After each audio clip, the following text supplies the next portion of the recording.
Hola, bienvenidos a su tutor de corriente directa, Duván Salcedo. El tema de hoy, ley de Ohm, circuito paralelo.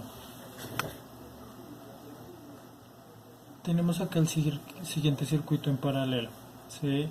Las cargas están conectadas de la línea de alimentación para formar derivaciones. Las cargas operan independientemente entre ellas y por consiguiente una interrupción en alguna de ellas no impide que la tensión de línea esté aplicada a las derivaciones restantes. El resultado es que una derivación puede estar abierta y la carga no recibe corriente sin afectar las demás cargas que hay en el circuito. La corriente tiene numerosas derivaciones a seguir. Si todas están cerradas, la corriente se divide entre las derivaciones de regreso hacia la fuente. Si una derivación está abierta, la corriente se deriva entre las derivaciones disponibles y regresa a la fuente. Con el siguiente circuito mostramos tres resistencias C que se encuentran en este momento en paralelo. Para antes de esto necesitamos conocer el comportamiento que tienen estas resistencias en el siguiente circuito en paralelo. Tenemos que tener en cuenta algo muy importante, que si las resistencias tienen valores iguales para calcular la resistencia total, podremos utilizar la siguiente fórmula, que es la elegir cualquier resistencia sobre la división del número de resistencias que se encuentran en el circuito. Pero si los valores son distintos, ahí conlleva una fórmula un poco más complicada, que es igual a 1 sobre la división de la suma que tiene cada una resistencia, o sea, del inverso, que en este caso cambiamos o reemplazamos las resistencias R1 reducido a R3 del circuito, ¿sí?, para calcular la resistencia total o resistencia equivalente que tiene el circuito. Esto si hay más de dos resistencias en paralelo en el circuito. Pero si encontramos algún circuito que tenga solo dos resistencias, podemos realizar la siguiente fórmula, que es la multiplicación sobre la suma de las dos resistencias que hay en el circuito. Para poder determinar la intensidad hay que encontrar la intensidad total, que es la suma de todas las intensidades en todas las derivaciones.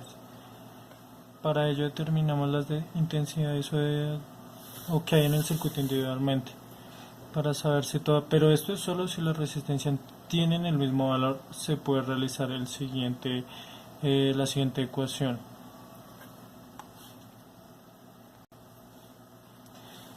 Hay que dividir la intensidad total, que es estas de acá, entre el número de resistencias en derivación, para determinar la intensidad que fluye a través de cada derivación que hay ahí.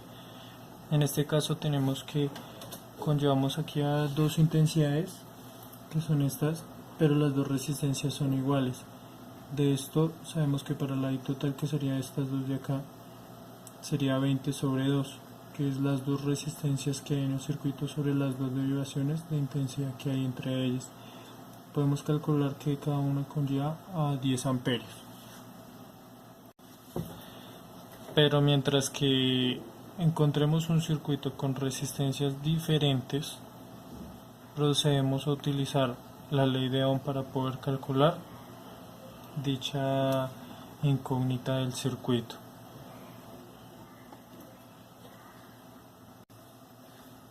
Para calcular en el circuito la intensidad o la corriente total, procedemos a utilizar la fórmula.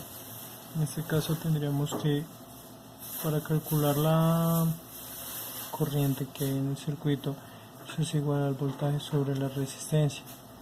Tenemos que la corriente aún es igual al voltaje de la fuente, que es 48, sobre la resistencia que queremos calcular. Tenemos que la corriente aún es igual a la división entre esas dos.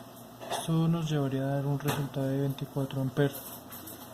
Ahora, para calcular la corriente 2 del circuito, procedemos a realizar la misma división por la resistencia que queremos calcular. Esto nos lleva a que la resistencia del circuito es igual a 12.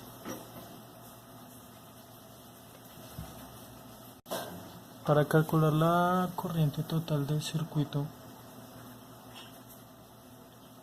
procedemos a sumar las corrientes que encontramos en cada resistencia. Esto nos va a dar el valor total de la corriente que hay en este circuito. Con esto terminamos los funcionamientos básicos de un circuito paralelo. Espero haberles sido de mucha ayuda. Hasta luego.